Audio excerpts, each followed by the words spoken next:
Hey guys, what's up? Today's video is all about Instagram and how I edit my Instagram photos. It's a question that I do get asked a lot, so I thought instead of just telling you, I would show you. Alright, let's get started.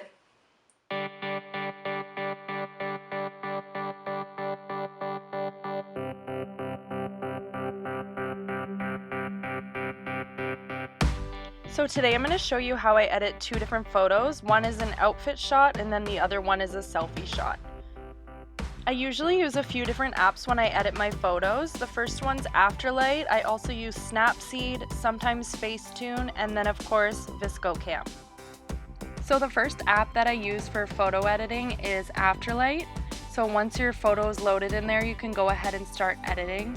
And then the first thing I do from there is adjust the brightness. I like my photos to be nice and bright, so I usually put that up a good amount.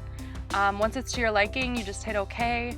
And then I always clarify my picture as well. I find it brings a little bit of detail back into it. Usually I don't go too crazy on the clarify because I find it can be pretty strong on the full setting. And then once I like that, I'll go and adjust the saturation. I kind of like that monochromatic theme, so I'll always decrease the saturation just a few notches. I don't want it to be totally black and white or washed out, so just a little bit is perfect for that. And then I'll go into the midtones and change it to blue, just because I like my photos to have a little bit more of a cooler tone to them. So I usually bring that down to about a 4 or 5 depending on the photo.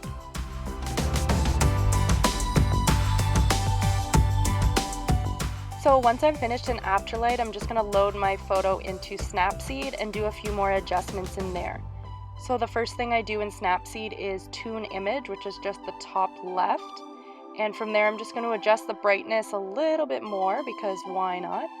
And then I also adjust the ambience. Basically when you bring it into the pluses, it adds more detail to your photo. And when you bring it into the minuses, it kind of gives your photo a glowy feel. So I always put it around a -5 or 6 or so. And then I just adjust the shadows and highlights just to make them more defined. So Snapseed also has this great feature called Selective, and you basically just place dots all around your photo and you can adjust the brightness, the saturation, or the contrast of a specific area. So for this photo, I'm just going to adjust the brightness in the top right corner and make it look like the light is just coming through in that specific area.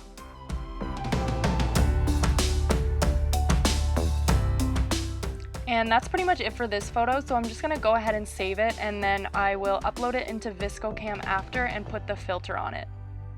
And now I'm going to go into Afterlight again and edit the selfie photo for you. So we're just going to open that one up and then do pretty much the same thing that we did with the outfit shot. So the first thing we're going to do is adjust the brightness, make it nice and bright because that's how I like it. And then for this one, I'll keep the clarify on a little bit more just because it adds a little bit more detail and definition for the selfie. And then desaturate just a little bit, even though it's still a pretty monochromatic picture.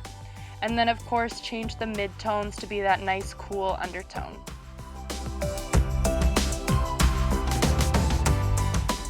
So once I'm finished in Afterlight, I'm going to do the same thing and then open this photo up in Snapseed.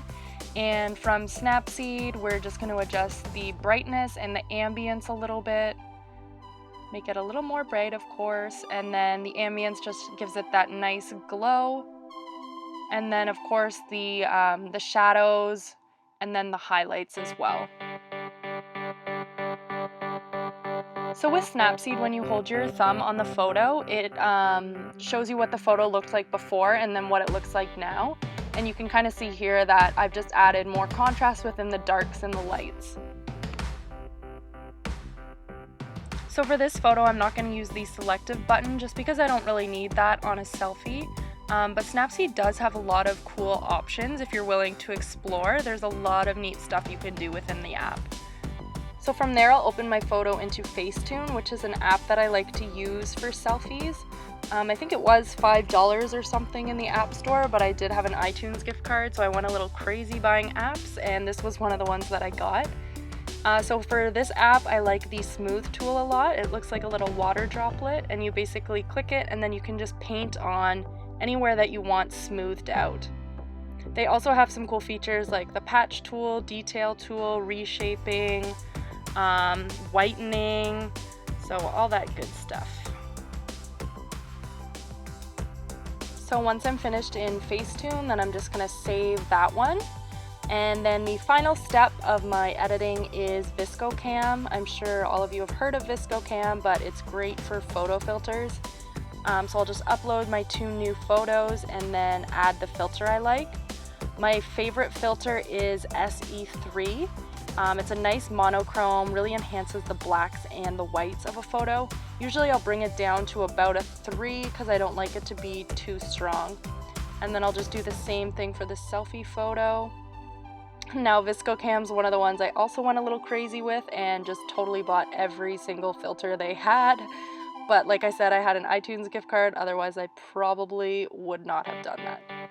Vscocam's also great because you can kind of see how all your photos go together and whether they fit or not. And from there I'm pretty much finished with my editing and I'm ready to upload straight to Instagram. And yeah, that's pretty much how I do it. I hope you guys enjoyed this video.